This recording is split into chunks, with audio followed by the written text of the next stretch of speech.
Merhaba sevgili seyirciler. Ailenizin aşçısı Oktay Usta bugün evde güzel, nefis, harika bir tavuk döner hazırlamak istiyorum.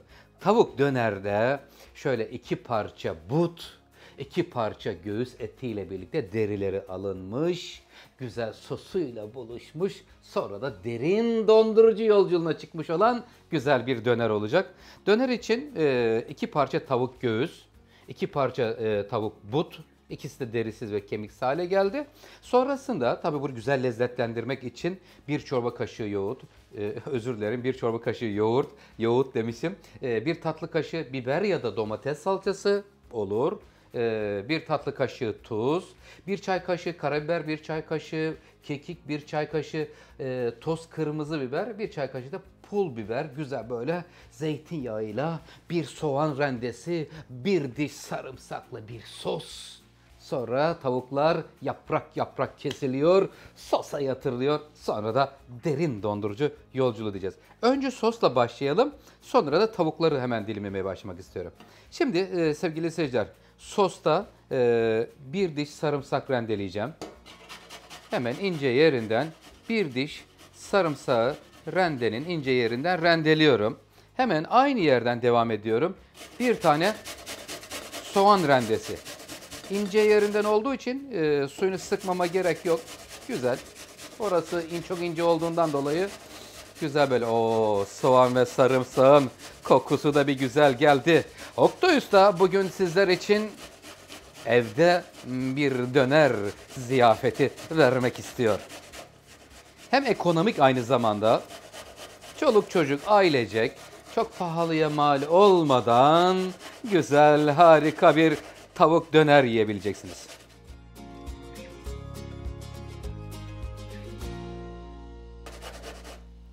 Evet. Soğan ve sarımsağı görüyoruz.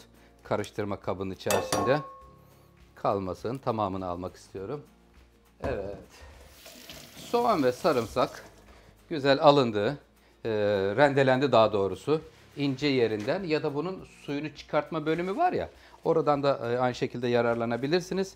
Hemen bir çırpma teli alıyorum. Bunları buranın içerisine 1 çorba kaşığı yoğurt döküyorum. Bismillahirrahmanirrahim. Ve buraya 1 tatlı kaşığı domates ya da biber salçası. Şu andaki benim koyduğum biber salçası.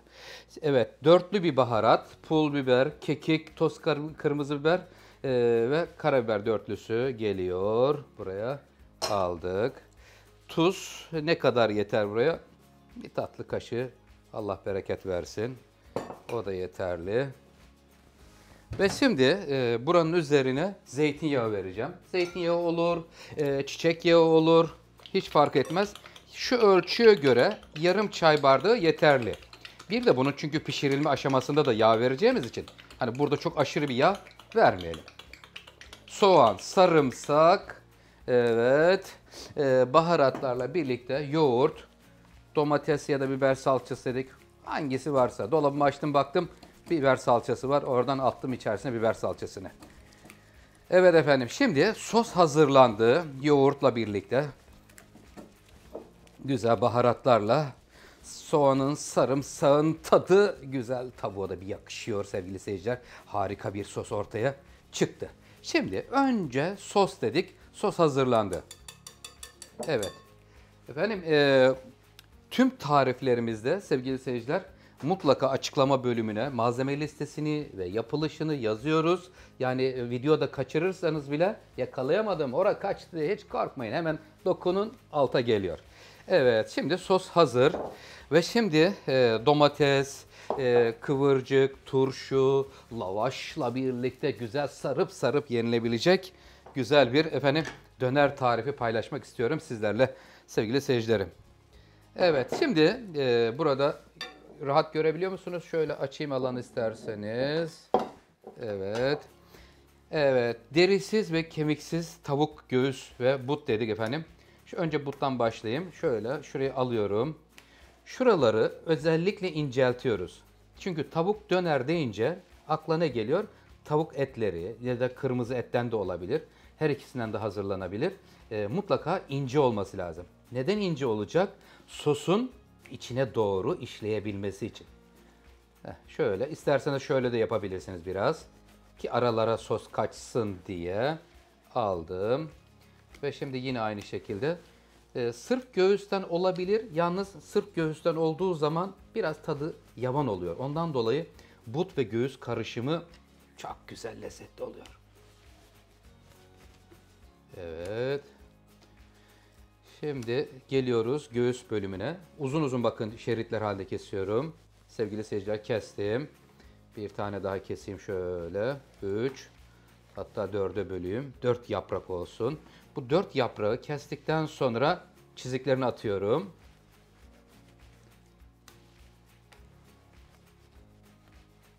Evet.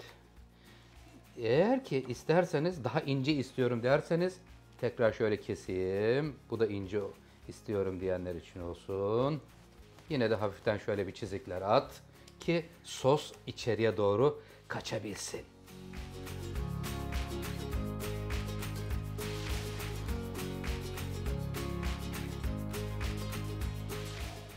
Evet, tavuklarla işlemimiz tamamlandı. Ve şimdi tavuklarımızı sosa alma vakti. Görelim mi? Yaprak yaprak. Ahenkle dans ediyor tavuklar ve sosun içine doğru yolculuğa çıkıyorlar. Ekonomik, kolay ve pratik dedik efendim. Hepsini alıyorum. Aldım. Tahtamı da buradan alıyorum. Bir güzel şöyle parmak aralarıyla sos ile tavuğu buluşturuyorum. Soğan, sarımsak, baharatlar, salça ve yoğurtla harika bir evde döner ziyafeti olacak. Böyle bu haliyle bir 3 saat kadar üzerini kapatıp buzdolabında bekletelim ki amaç burada sosu içine iyi çeksin. İyi çektiği vakit güzel lezzetli oluyor. Şimdi herkesin gidip dışarıdan döner yeme imkanı vardır veya yoktur bilemiyoruz. Ama evde de aynı bu döner keyfini yaşayabilirsiniz. Evet. Şimdi sosla buluşan tavuklar şöyle düzlüyorum. 3 saat normal dolapta bekletiyorum. Ve sonra da yağlı kağıda sarıp dondurucu yolculuğu diyoruz.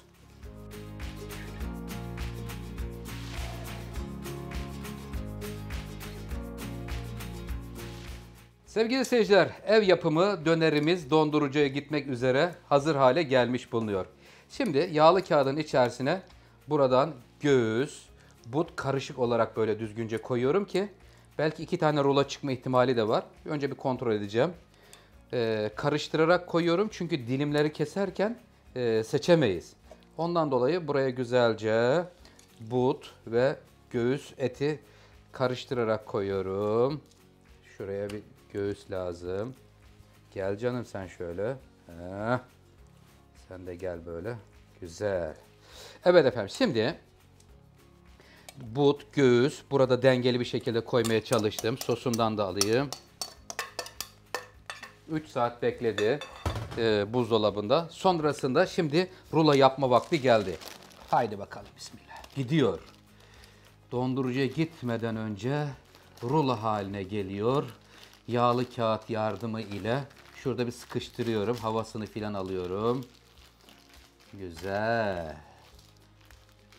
Ve şimdi şöyle dikkatli bir şekilde sarıyorum. Canım, kenarlardan çıkma bakayım. Heh. Tamam. Ve şimdi sevgili seyirciler, dikkatli bir şekilde bunu bir tepsi içerisine alıp dondurucuya koyacağız. Bir gece duracak. Bir geceden sonra çıkartıyoruz dışarıya. En az 1 saat kadar bekliyor. Sonra kağıdından ayıracağız. Dilim dilim kesme bölümü diyoruz. Ama şimdi önce bir derin dondurucu yolculuğuna çıkıyor.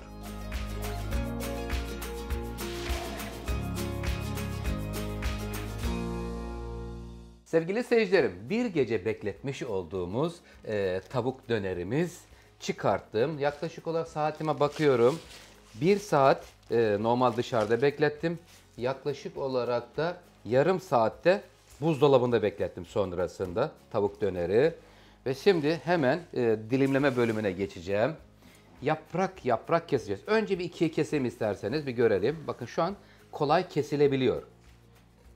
Evet, tavuk dönerin şimdi şeyini gördük. Yani ortadan ikiye kesilmiş ve kesilebilir halini görüyoruz şimdi. Bakın ince yaprak şeklinde tavuk döneri doğruyorum. Eğer ki biraz daha sert olsa doğraması bayağı bir zor oluyor. Ama tam kesilebilir bir kıvamda. Bakın kıyır kıyır kesiliyor. Yaprak yaprak. Şimdi burada 2 tavuk but, 2 de göğüs vardı.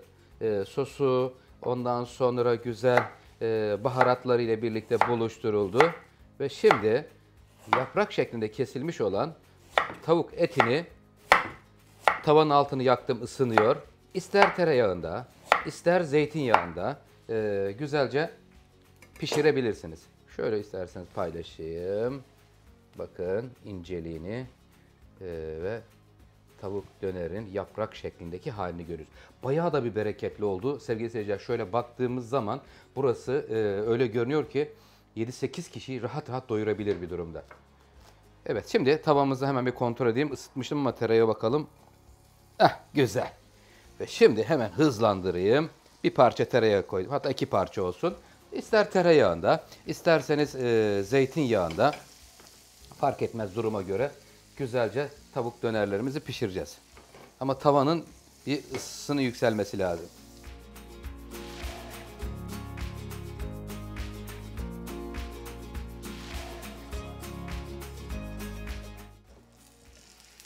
Ve şimdi tavukları yağın içerisine alıyorum. Buradaki en önemli detaylardan bir tanesi aşırı doldurmamamız lazım. Çok doldurduğumuz takdirde sulanma yapar. Ondan dolayı böyle bir sıra, şöyle bilemediniz şu kadar. Çünkü incecik olduğu için çabuk pişerler. Yüksek ısıda pişiriyoruz. Bir yandan da kesmeye devam ediyorum. Lavaşların içine koyacağım. Kıvırcık, domates, turşu. Varsa biraz patates tava. Ben birazcık patates tava hazırladım. Bazı lavaşların, dürümlerin içine koymak için.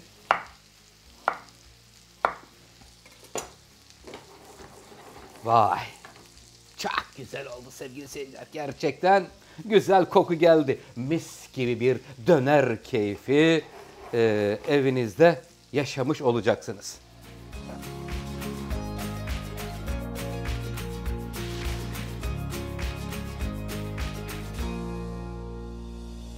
Evet efendim, şimdi hemen dönerleri çevirmeye başlıyorum.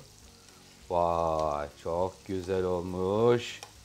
İnce kesilmiş yaprak yaprak tavuk döner. Ailenizin aşçısı Oktay Usta'dan geldi. Yapraklar ince olduğu için çabuk pişerler.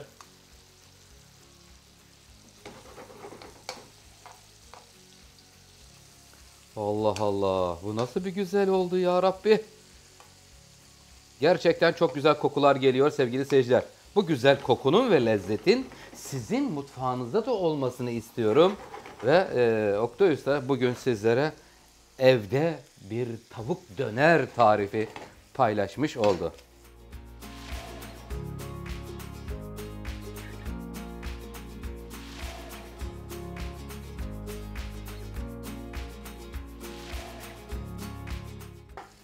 Sevgili seyirciler, dönerimiz orada pişerken dürüm için domates kesiyorum. Hemen turşu kesiyorum buradan. İnce yaprak yaprak kesilmiş turşu. Sonrasında birazcık hemen şuradan kıvırcık doğrayacağım. Evet, turşu, domates hepsi hazır. Ve şimdi lavaştan, çünkü şöyle bir şey yapmak istiyorum. Kapalı tutuyoruz burada. Ve şimdi lavaşı getiriyor, döner üstüne bir atıyorum önce. Hadi bakalım ya, bu nasıl bir şey oldu ya Rabbi. Isınsın. Pamuk gibi çıksın, hem de lezzetlensin istiyorum. Ve şimdi bakalım yumuşamış mı? Oo, şu görüntüye bak. Bak açıyorum. Aman ya Rabbi, sıcak ve leziz oldu. Hemen şuraya alıyorum. Ve şimdi burada güzel yağlanmış ve yumuşatılmış da oldu. Tavuğun getiriyorum şöyle döneri. lavaşın üzerine döküyorum. Sevgili seyirciler, bu nasıl bir güzellik oldu ya Rabbi. Ve şimdi hemen şöyle biraz yeşillik. Ondan sonra biraz domates. Biraz turşu. İster misiniz mayonez ketçap? Biraz da mayonez ketçap. Gençlere de hitap etsin. Ondan sonra güzel şöyle. Yeterli. Allah bereket versin. Ve sarıyorum. Yanları da içeriye doğru alayım. Şöyle güzelce tavuk dönerimizi dürüm halinde sardım mı? Sardım. Şimdi hemen şöyle ikiye kesiyorum ve çeviriyorum. Şöyle güzel dürüm çıktı.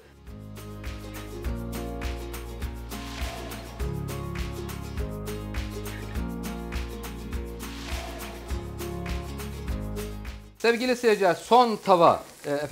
Tavuk dönerimizi de pişirdik. Şimdi tamamını tavanın içerisine alacağım. Çünkü beklerken soğuma yapıyor. Ama pişirip hemen servis ederseniz sorun yok. Şimdi şöyle yapıyorum. Burada tekrar bir ısıtıyorum ki buradaki amacım üzerine yine lavaşı getireceğim. Kapatacağım burada. Kapatıyoruz ki buradaki amaç lavaş ısınsın, sıcak sıcak servis edebilelim. Hem de yağlanmış oluyor böylelikle. Alıyoruz. Hemen üzerine buradan yine döner. Tavuk döner. İstediğiniz miktarda koyabilirsiniz sevgili seyirciler. Evet, hemen bir tane daha kapatıyorum üzerine şimdi burada. Diğerini yaparken. Kıvırcık biraz. Domates. Biraz patates tava kızarttım üzerine. Mayonez, ketçap.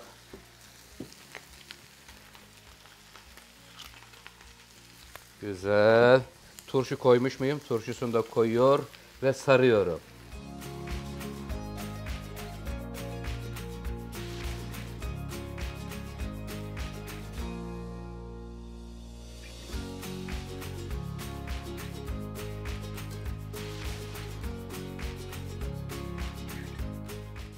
Sevgili seyircilerim, tavuk döneri yanında bol köpüklü güzel bir ayran ile servis etmek istedim. Oo, şuraya bak. Efendim, evde tavuk döner, güzel bardağın içerisinde ayran, sevdiklerinizle birlikte afiyetle yiyebileceğiniz ekonomik ve pratik güzel bir tarif oldu. Sevgili seyircilerim, efendim kanalıma abone olmayı unutmayın lütfen. Kendinize iyi bakın. Allah'a emanet olun. Afiyet bal şeker olsun.